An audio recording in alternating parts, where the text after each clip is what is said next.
Banange abanda ba ku Celeb Jazz mwebali kubeera nga temuwagira Smith wano kweno YouTube channel nokubeera nga temugoberera biki byasibeera abatelayo all the time.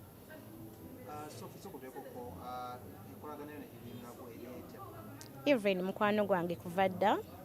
ate nga kimanyi ku Evelyn mukwano gw'abangi era nsuubira nti batono nnyo abatayagala Evelyn by the way.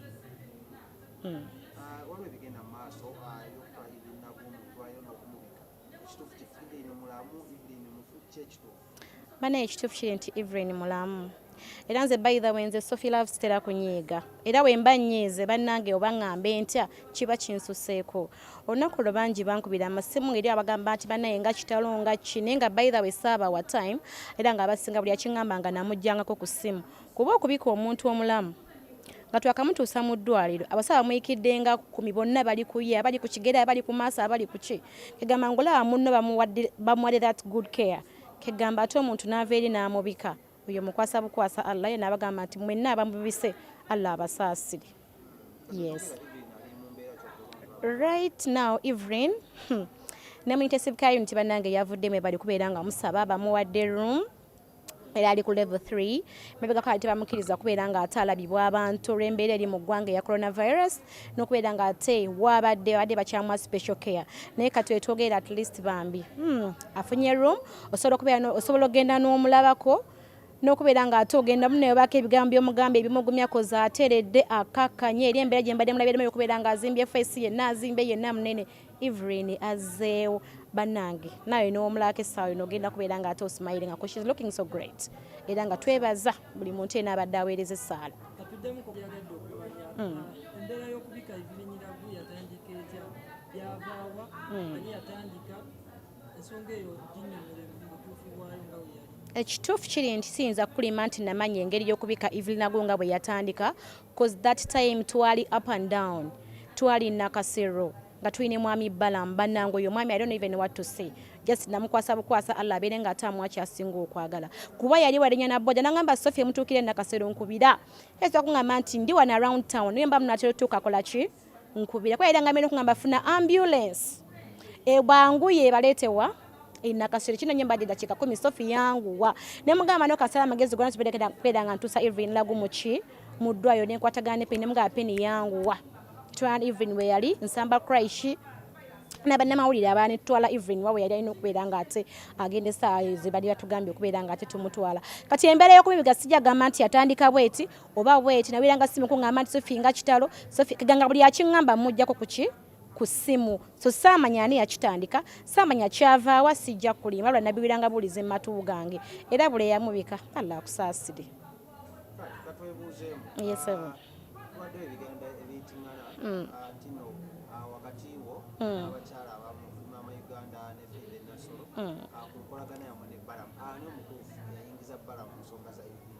Ekituufu kiri nti Ani na Faibe Nasolo ne mama Uganda nze sibalinaako buzibu by the way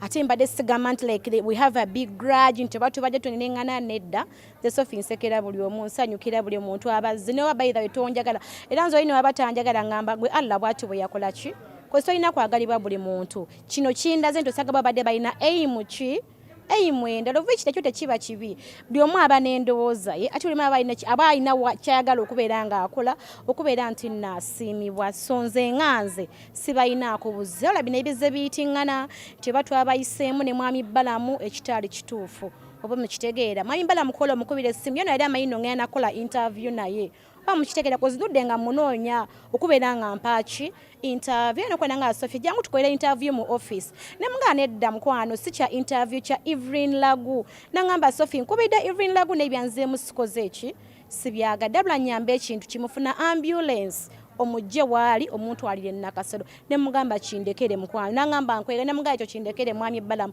kwafana kiti badusinga okubeera nga tukola ki nga twagala okubeera nga Evelyn nadda mu bantu Evelyn okutereera kozi wali wabadde fine abadde afuna treatment naye nga ate tesiteyenkane ne wawe twakoze eki bwe twamututte wana like at least nenjawo tugiraba nti yamaanyi era nnene era okuva ku olwo okuva essaawa ze yakiŋŋambirako bannange yakyenkanya nakola kyonna okulaba nga list nkwatagana n'abantu abandi twala Evelyn oyo mu ddwaliro because naye sobola musitulanzeka yalina abali bamujjanjaba ne mutabani we nengana Rita Penny nengana n'omwami ayitibwa Nsamba Crash basebwa ntukwataganyizaamu ffenna kulaba nga te Evelyn atuuka mu ddwaliro. Exactly nze yamukubira essimu ku makya naye nga namukubira essimu olwedde Bala nga amaze okubira Evelyn ku makya kwolwo kati by coincidence ne tukwataganira awo so ntufuna obuyambi straight away olwedde mukulembeze bwanga yogedde ne mwami Balamu awamu ne maama Nareiso kigande balaba nga olwedde balaba nti omwalo yeetaaga ki kubeera nga ayambya kyovula tubasiima all the time kubeera nga tubeebaza olw'omutima omuyambi n'okubeera nga ate bakwata ku muntu waffe era kati wetwogera essaawa eno she's looking great. Kyesaamanya by the way cause abasinga mpulidde bagamba nti tulina kye twabasuuza Sophie Love ne mwami Balamu twabayita emabega ekitaali kituufu. Mwami Balamu baŋŋambe ntya oba yakikola mutima muzadde koze mwami Balamu nsubira abayimbi abasinga bonna abamanyi mwami Balamu azaayamba abayimbi bangi takomyoka ate amanyi Evelyn ate alwedde kasi alabye nga ono ze bamaze okulanga embeera ewaseninze lwaka bagamba nti owaye katuyambe omuntu bwati era yafuna straighters a call from bantu bakulu nga banendoza bakulagana nawo ndoza nabaga kabayambe Evelyn era toyanza nnyo okubeera nga mukwano mwami Balamu wavaayo mu bangi n'ogamba nti koyambe omwana oyo cause radio n'ensamba Christ era agambye Sophia akanganye tulabe Evelyn tulabe state kyo tulina okubeera nga tutandikira tusobola okubeera nga tukola ki tugenda amafina naye abeeko wa watuyambye tukwasaganyize wamu konze tuyiye la mwami Balamu ate wajja kigamba yakola olunaku yafuuka nga Yesu nga Katonda waffe koze radio yakina mu mind ate nga maze okwogera naye so tukwataganira awo tubeera nga tusa Evelyn Lagu omudwalire Nakasero.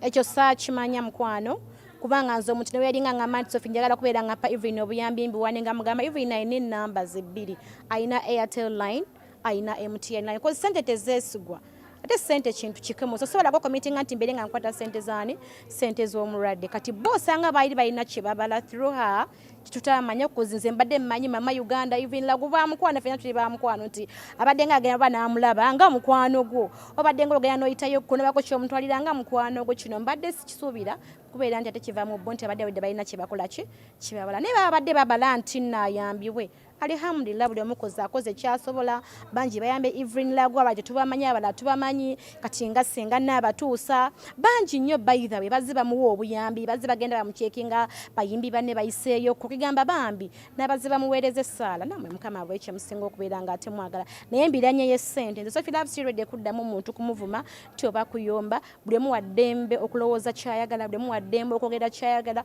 buli omu waddembe olowooza nti twafunye sente ze tutaafunye buli omu kigamba waddembe okubeera nga alowooza kyonna kyayagala ku ssaawa eno naye ng'ekisinga obukulu Evelyn Lagu ali mu safe hands. Evelyn Lagu afunye a very big change to right now naye muli yeewulira nti embeera ekyuse era mumulinde anytime inshallah ajja kubeera nga avaayo mu ddwaliro ajja kubeera nga yeeyogerera bamukitege naye olwedde abadde akimanyi nti eri abadde bagendayo olwedde okumulaba naye nga namulina ebiruubirirwa bye malabika byonna akola ki byonna byemanyi soka tusabe inshallah abeere nga ate mukwana adda ku magulu gabiri kubeera nga atannyonnyola eggwanga nti tekyabaddeko nti tulina ssente behind zetukukunirira nti Balamu bamuwadde omusimbi teba yakoze bwati manyi Balamu yakikoze mu mutima mulungi. Imagine Balamu okulinnya boda yabadde aleka emmotoka ye emabega emmotoka noza zino ez'ebbeeyi ajje mu ddwaliro abeereyo Evelyn Lagu natuuka n'okusala ne yeeta n'ayambuka n'akkirira for saving Evelyn's life naye tubeereko abantu abo kubeera nga tusiima tuleka abantu betweyanza koze omuntu okuvaayo ew'omutima bwegutyo bannange sikyanga abasinga tulina ebika abasinga tulina ab'eŋŋanda abasinga tulina emikwano nera munno waavaayo n'akuyamba so tusiime bannayuganda bannange Evelyn manyi Balamu yamutuyambidde loza kanshwaye nti through him ensonga lwaki Evelyn yafunye obuyambi. Nsonga ya sente. Yes, sir. Sente zimubadde mukungaanye zibadde bakungaanye beewayo. Yes. Kuba yalwala abadde bawaayo sente abantu ab'enjawulo. Ezo sente zaateekebwa wa? Sijja mmanya sente makubo ga sente ego era saagala kubeera nga nnyonnyolako nnyo wamukitegeera. Gatuuse n'ekiseera kubanga galeetedde abantu abamu mikwano gya Evelyn Lagu omuli gwe kubanga abamu kali mweyogerera ebigambo bingi. Ekituufu kiri nti sisonderangako Evelyn Lagu ssente wabula tuzze nga tugamba yenna alina obuyambi beera nga omuteera ku ssimu yenna yagala okulaba Evelyn Lagu ali awantu weewati yenna yagala okubeera nga obaako kyomutwalira kimutwalira ali wano weewati koza abadde aweza ku massage kuba tina massage pala nga bamutera okubeera nga bamujjanjabira naye ng'ekikwatagana tutuŋŋaanye ssente tituzisonde kinoomu kituzikwase gundi tuwe tunakubeera nga tukituuka kola nadde nkitegese kubeera nga nkikola ku Saturday laba lunaku nafuna accent was on Friday laba ate ebikyuka nenjogera embalamu ate nampa amawulire ag'essanyu bannange so buli kimu nekikomaawo tumanya kituba tugenda okubeera nga tusondera embalamu ate akituweewudde nabeera nga ate Evelyn afuna obuyambi ate obw'enjawulo obusingako awo.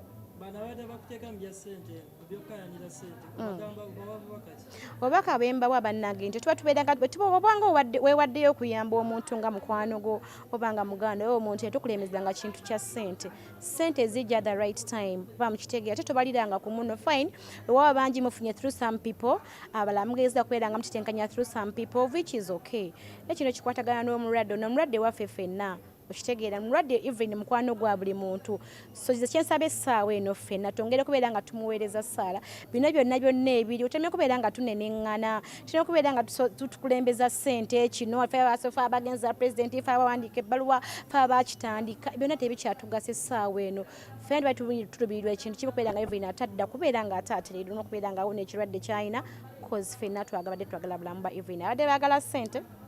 sirina kyabbagamba.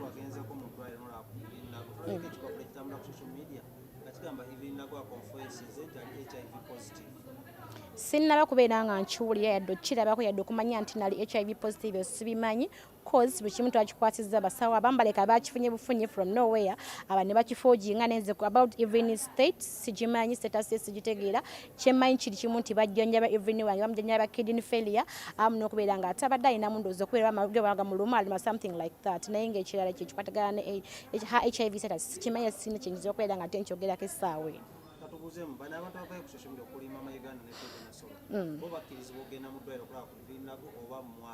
Tetulina gwe tugana kubeera nga laba Evelyn Lagu kasita oba nga ogenze kubeera nga olaba mukwano gwo muntu mu mutima mulungi bamukitegeera cause Evelyn muntu w'abantu muyimba alina fan base so gendayo omulabe lwakuba nti balina time kwe bamulabira genda by ssaawa 6 paka ssaawa 8 oba si bwe kutuukayo ku ssaawa 12 paka ssaawa 2 osobola okubeera nga ate omulabako genda omubuuze kuba kati at least state gy'ali musimbe era teeraliikiriza.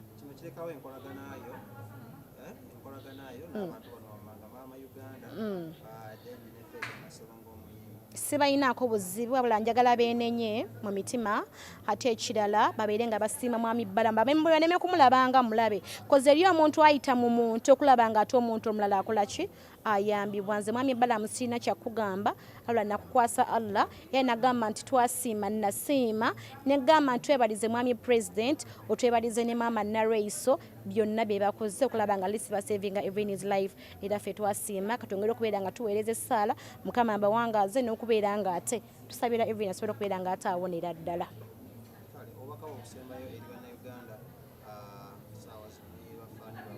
Okay, bannayuganda